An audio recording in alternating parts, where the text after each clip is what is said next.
I don't do these often, but be going back to the watch mojo. Well, top 10 things only Brits do and think is normal. Now, how accurate this is going to be, I guess we'll see. Let's get into it. Welcome to Watch Mojo UK, and today we're counting down our picks for the top 10 things only Brits do and think it's normal. Number 10, pantomimes.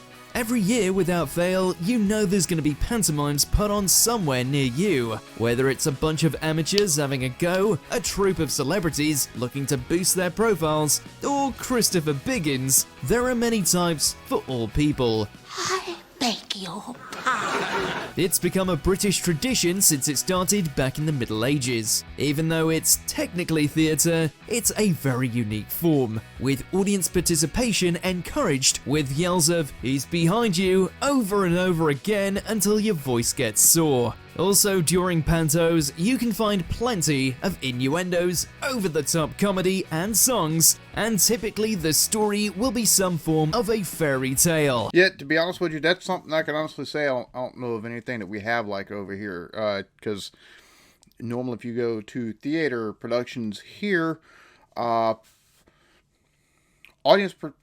participation is looked down upon unless you're clapping for them, normally at the end of the scene or something, or in between, like for intermissions and stuff like that, and at the end. I don't normally, if you go to anything here and there's crowd participation, it's comedy night somewhere, but like just with a comedian. Yeah. It's an acquired taste for non-Brits who mostly find it confusing. Number 9, class obsession. There are not many places on the planet that are as obsessed with class as much as the UK. Because here in the US, we're divided by everything. Everything, even though it's most differences are clearly from class. Because we all struggle the same, for the most part. We've all got most of the same struggles. If you're poor, doesn't matter. You're going to struggle. Like, you know the struggle somebody else is going through. But instead here, they want to divide us up by sex and race and just everything imaginable. Political belief systems and, yeah. Fun. Not. With terms like chav, common, toff, Tory, and so on being thrown around with a dash of disdain. It's become a badge of honor with what class you belong to. Some will judge you for daring to be born to a certain family in a certain town in a certain part of the country. Young Simon here, first time he's ever been to the theatre, and sees that load of rubbish, you may have put him off the theatre for life. Just look at the anger that's brought on depending on whether you say scone or scone. There's even an issue of hanging out with people that are from different classes. A working class person having a cup of tea with a posh person? Can't have that. Number 8, X. Something the Brits do that confuses anyone that moves to the UK is how they end texts and other messages. The simple X. All Brits are nodding their heads forcefully now, thinking, yeah, it's a kiss. But Brits use it I was about to say, that's just basically leaving off the O, right?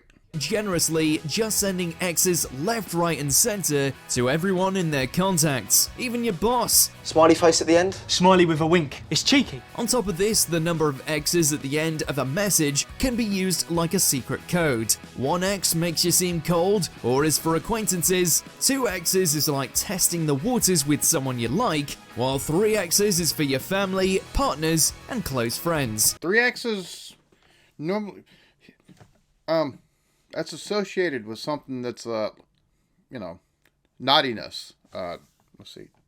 You taking drive by the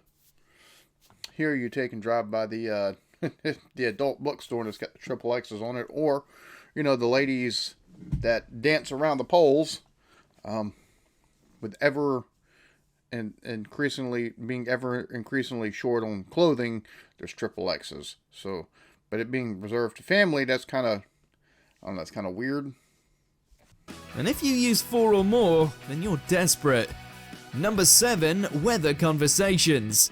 If you're ever waiting for a bus with a stranger, small talk is bound to happen, especially if you live anywhere but London anyway. And when the conversation begins, 9 times out of 10, the weather will be brought up, usually in a negative way. Bit hot today? The news said it was gonna rain later, and so on. My husband's like the climate, he changes. This morning he went on for 2 hours about the bloody weather. It's often used as a way to talk, but not actually speak about anything interesting or serious. It's the conversational equivalent of setting personal boundaries. Sometimes weather talk is used as an icebreaker, pun intended. There's even been research into the phenomenon, with 94% of British people admitting to having chatted about the weather in the past 6 hours. That's an easy way to take and start a conversation, not be offensive. Yikes. Number 6. Queuing. Queuing. Is there anything that brings a swell of national pride more than seeing Brits creating a queue out of their instincts? Nope. No, there isn't. It's like a collective hobby that we all share. There's a queue here. Right. If anyone dares break the rules by jumping the queue, they will be publicly shamed into defeat. But it doesn't mean we actually like queuing. If anything, we hate it the most and wish the need for it was removed forever. But until that magical day comes, we line up neatly, we wait patiently, we move forward when the line does, and we do it all in near silence beyond passive-aggressive sighing or tongue-clicking when the line is taking ages to move. Other than, I think anytime I look at any list that has anything to do with the UK or English or England or Great Britain or just as a whole, like individually, as a whole, anything like that. So, because I know people be like, England is a country by itself. UK is, I fucking know. I've been doing this shit for 3 years. Okay. I'm just, whenever you're trying to take and talk, sometimes shit comes out in ways you don't intend. I know what the countries are. Trust me. 3 years in, if I don't, then I'm an idiot. See how it works. Anyways, anytime I look at videos on England or the UK as a whole or Great Britain, queuing is like always in the list. Always. Because it seems y'all all do that over there, which we don't call it queuing here, but yeah, you do wait in lines. Normally the ones that are organized are at places like maybe if you go to the library or if you go to the grocery store, you have to take and get in line to use registers and stuff like that, or the airport. Something like that, but you're taking and waiting in line for tickets for, concerts, or to get into the concert, or if you're waiting to get meat from your deli section or something like that in the grocery store. Yeah, it's kind of haphazard. People just kind of around, hovering. So yeah. Number 5. Bin passion. In most places, the bins are collected weekly in the UK, recycling one week and general the next, and we are passionate about it. Come and get your black bin bags. They're long and black and slender. We get the bins out onto the pavement the night before they're collected like clockwork. Then, now empty, bring them in the next morning. At the same time, we judge people that just leave their bins out all the time, even gossiping to other neighbours that Jan at number 12 has left hers out for 3 days. But if the bin workers accidentally happen to miss your bin, oh boy, unrivaled anger flows from the unfortunate person. They don't let go. Do some people think maybe it's easier to take and just leave your... Because out here, I've got to take my trash cans or my bins to the end of my driveway. So once the trash man comes on Fridays, they can get it. So I'll take it out Friday morning or Thursday night.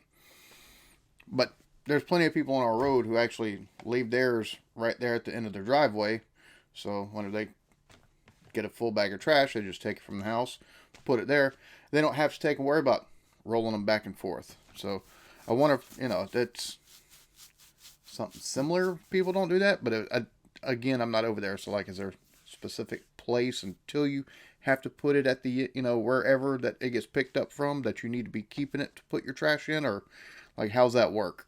I'll tell everyone for weeks or months about this betrayal from the council. Number 4, bonfire nights.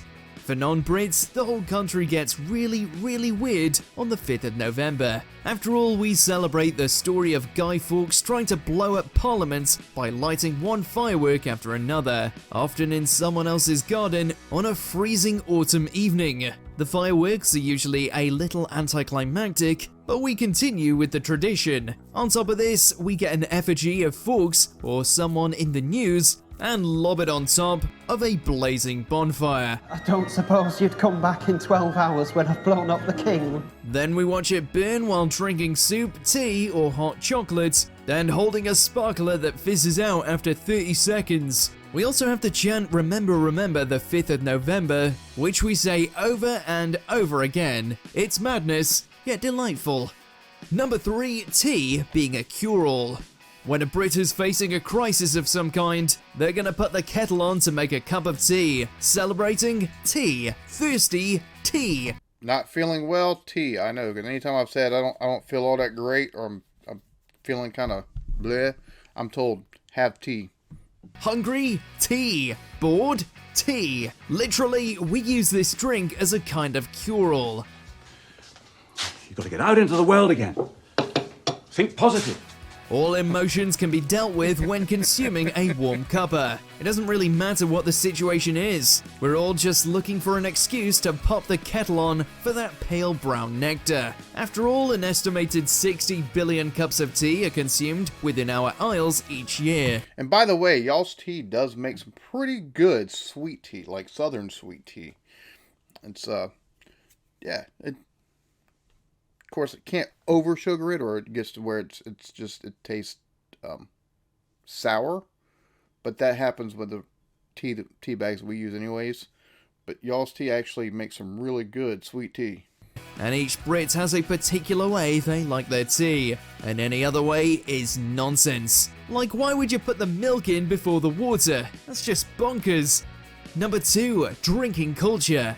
If there's another drink Brits like more than tea, it's alcohol. Doesn't matter what kind. Could be a 2 litre of cider, a pint of lager, a mojito, or whatever. We aren't fussy. But non-Brits can find it a tad jarring at the crazy amounts Brits get through. On top of that, pubs are a centre point of socialisation. Not only do friends meet there, but often whole families with young kids will hang out there for the day. So, what are you gonna do about it? From the police? Me, I'll the police. As you tell. Those kids will have mountains of packets of crisps and soft drink to keep them quiet, while the adults do Jaeger bombs and yell down it at each other, for better or worse. Yeah, that is something you don't see here. Like, even if, because here, if you're going to take your kids somewhere and there's alcohol involved, it's at a restaurant somewhere, but it's not a pub type deal at all for the most part. Like, it has to be that the theme of that restaurant has to be some type of tavern or pub theme. But a lot of times, yeah, you don't see that kind of stuff at all. So that would be slightly jarring for a lot of people here in the US. Every British person will have memories of the pub when they were young. Number 1, British foods. Our food gets regularly mocked by other countries. Often the plate's contents will be very brown. Discount foie gras, egg and ham slabs, during dinner mince, mystery meat. Non-Brits like to point at haggis, black pudding, and so on as examples of our strange cuisine, while also making jokes about spotted dick, toad in the hole, etc. Yet those mocking us tend to ignore how we've adapted from other countries to create a more refined national palate, like India, China. Look, if an American ever jokes about your cuisine over there in England, or really anywhere in the world, if you're from anywhere in the world and an American makes fun of your food, your cuisine, just point out the fact that we fry butter. Legitimately, that's one of the foods you can get at the fair. Fried butter. And you just take a stick of butter and flour it and fried. I know it had to be a redneck that did it, and because we put butter in everything. I mean, watch Paula Deen. She put like butter upon butter upon buttering things to go along with the sugar that she would throw in, inevitably. But I digress. So if American ever makes fun of your food, she'd be like, dude, y'all fry butter. Shut up. Jamaica, Ghana, and others to have more delicious dishes. There's also the argument of chips. Depending on where you're from in the UK, you might have gravy, curry sauce, salt and vinegar, or something else on them, and you're fiercely loyal to your region's topping. Do you agree with our picks? Check out this other. And there we have it, top 10 things only Brits do and think is normal. This, for the most part, like, I've seen some of the top 10 stuff from them, and this one was better than some others, that's for sure. Like, this one was actually like, yeah. So I hope y'all enjoyed this. I'll say this, for top 10 list, watch Mojo for like simplistic stuff. They're really good. This is a very good case of that. The food thing, I'll be honest with you, I've been told that y'all's food is bland and all kind of stuff. Like, oh, they don't, their food over there isn't that great and everything like that. And I'm like, bruh,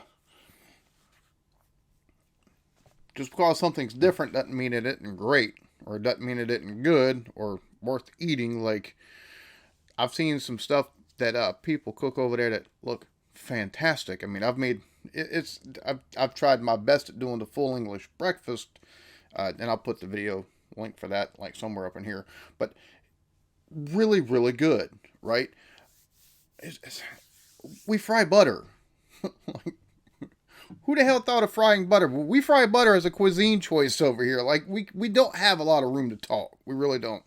The queuing, that's something that every video to do with the UK or England by itself, or it's something that is in every list, and it makes it this list as well. And while we don't take and have maybe, queuing or waiting in line the same way y'all do, that seems to be one of the biggest things. Every top 10 list I see, but pantomime, the very first one, pantomime, that's 100% spot on. Like, we don't have anything like that over here at all.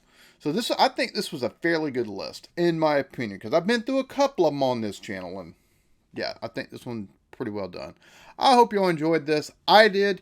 Y'all be good to each other. Love yourselves. Peace.